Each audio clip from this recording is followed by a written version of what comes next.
And hello fellow Techers, Space Bandit here with another episode of World of Tanks, and today we are in a platoon with TAS and Great White, and we got this dreadful map, Sunset Coast. Man, the time has come for the better map rotation. I don't know if I can stand this anymore, guys. This map rotation has been sickening, to be honest.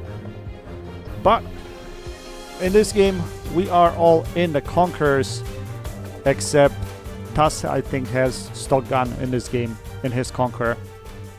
There are two RDs in play, so especially being in a platoon, you have to be careful because RD will prioritize you, and that's what I noticed playing in a platoon. RD will always pick one of us and hammer us down.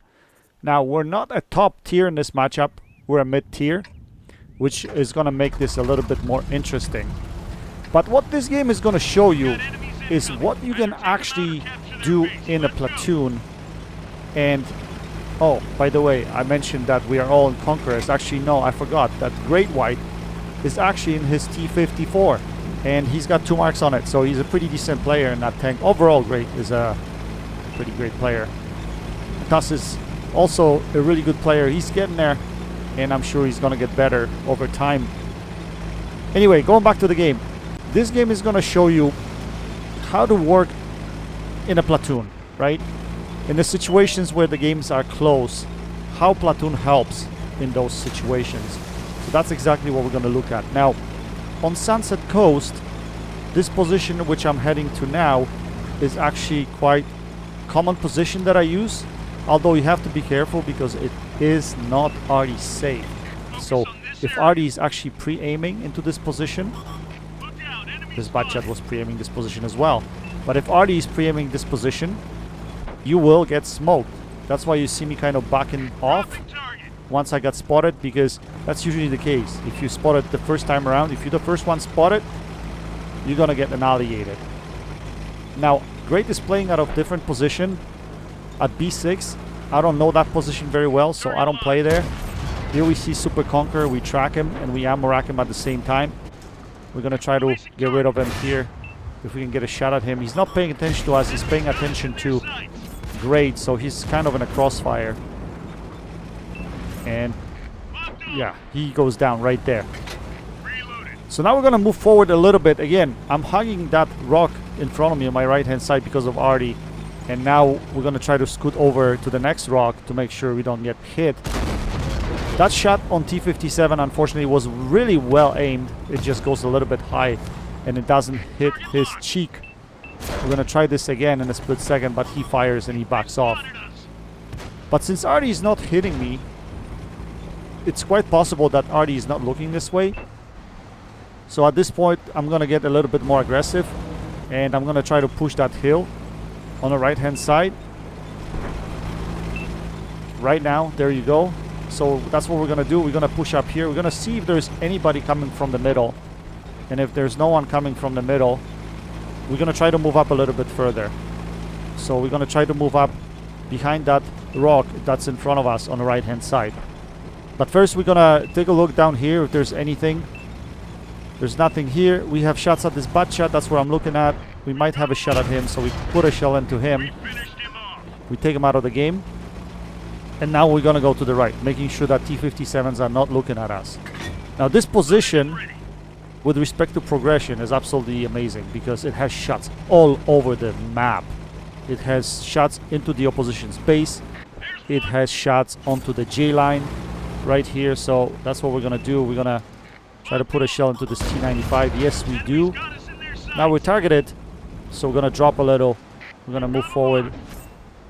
Use our gun depression here, but T-95 is tracked at this point, so we try to put damaging hit into him, but we draw a critical instead. But we're going to try to focus him again. Unfortunately, he disappears, so now we'll be able to take that light tank out. Yes, we are able to take him out. Now I see this T-57 poking out on this side, so that's what we're going to do. He's not looking at us, he's busy with our friendlies. So we're going to take advantage of that and put a shell into him. Now we're still paying attention to him, but at the same time we have shots at this ISM, so we're going to put a shell into him. And again, I don't think we're overexposing here, so I don't think T-57 can actually hit us behind that rock. He's not paying attention to us, so we're gonna put a shell into the side of his turret right there. And I think those two T-57s, they played it a little bit too passive. They probably should have pushed a little bit further where we are, and we would have had a tough time with these guys. But because we had good cover here with those rocks and good gun depression, we were able to pretty much take them out of the game. Now the game is relatively close. My next target will be this ISM, so that's what we're gonna do. But he hides. Now we see him again, so we're gonna put a shell into him right there. And he's gonna have a hard time penning us from that angle, from this position. So we put another shell into him, and TAS finishes him off. So at this point, I think that's when Great said, well, I think we're gonna lose base because we lost the other side. So he said that he's gonna try to scoot back and defend. And see, this is where having a decent platoon mate on your team will help you win games a lot more often than not. And, you know, especially someone that knows their tank really well, like Great does. In this game, look at this, it's so close. We're looking at 9-9, and it's going to be up to us to carry this if we want to win. So at this point, I remember our discussion, and I was asking Great whether I should cap, and he says, yeah, that's probably a good idea, so that we can put some pressure on their cap as well. And unfortunately, TAS gets completely annihilated by Artie. Completely.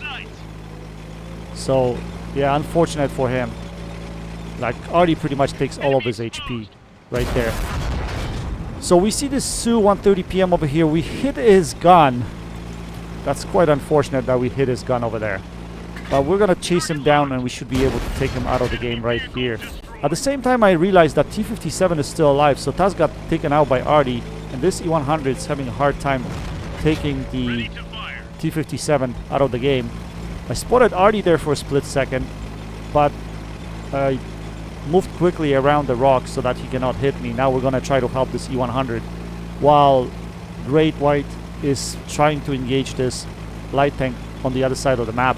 And yeah, Great did a fantastic job pretty much resetting the base and helping extend this game for a little bit longer. So we have back shots into this T-57. We approached him from a good angle, and we managed to take him out. At the same time, we're gonna try to go behind this hill on my left, just in case Artie decides to hit me. But no shot came in. I think at this point is when Great says that there's no way he can get rid of that T-110E3. The TD left, that's close to our base, is T-110E3. So I told him I'm going after the Artie over here, and I think his idea was the same. In case Artie starts running off down the K line, you should be able to catch him off guard. And it was probably safer for him to go after light tank regardless than going after E3 with all that armor. And who knows if E3 doesn't have all of his repair kits still in play, so may as well just take out everybody else and leave E3 for the end, so it is easy for us to take him out of the game. There goes the T-92 Artie running off on us. So Great is going right after him, and he's faster than me, so you should be able to get him out of the game. Yeah, and he's gonna flank him, go all the way around right there. So I'm basically telling him I can cut off the Artie if he comes this way, because I'm still heading down the J line. But at the same time, I've spotted this Tiger Shark, so we're gonna put a shell into him. We're gonna take him out of the game. At the same time, Great takes out the Artie, and just like that, that shot just whistled by me. That was a shot from E3, so I know where he is, so we're gonna head that way. But just like that, we pretty much changed the complexion of the game, and we are able to carry this. Great did awesome job resetting the base, and I stayed on this side and cleaned up as much as possible. So yeah, it definitely makes it easier to win games in a platoon, especially if you have players that understand the game. So we see this E3, we put a shell into it, and now we're gonna try to hit another shot here, narrow shot Yes, we do put it in, but he's left with 179 HP. I was hoping to get my top gun over here, but unfortunately it wasn't meant to be. But yet another great game in a Conqueror, which is absolutely a fantastic tank. And I know I told you guys I'm going to try to 3-mark it, but it hasn't been easy with some of the bad teams around lately. So my 3-marking has stalled, and I just decided to play and enjoy it instead. Anyway, we put up a fantastic game. 5.1k damage, almost 5.2, with 2000 assisted, which brings the total to 7.1k combined damage. You saw my 2-mark status there, still ways away from getting it. We finished on top of the team with 1887 base XP, 5 kills. Great White finished second with 1730 base XP, 4.2k damage. He got an ace for that game as well, to be honest, so we got double aces in this game. Tas unfortunately was retired early because he got shut down by Artie. Anyway guys, I hope you enjoyed this video. That's it for now. Until next time, happy tanking. Space Bandit, checking out.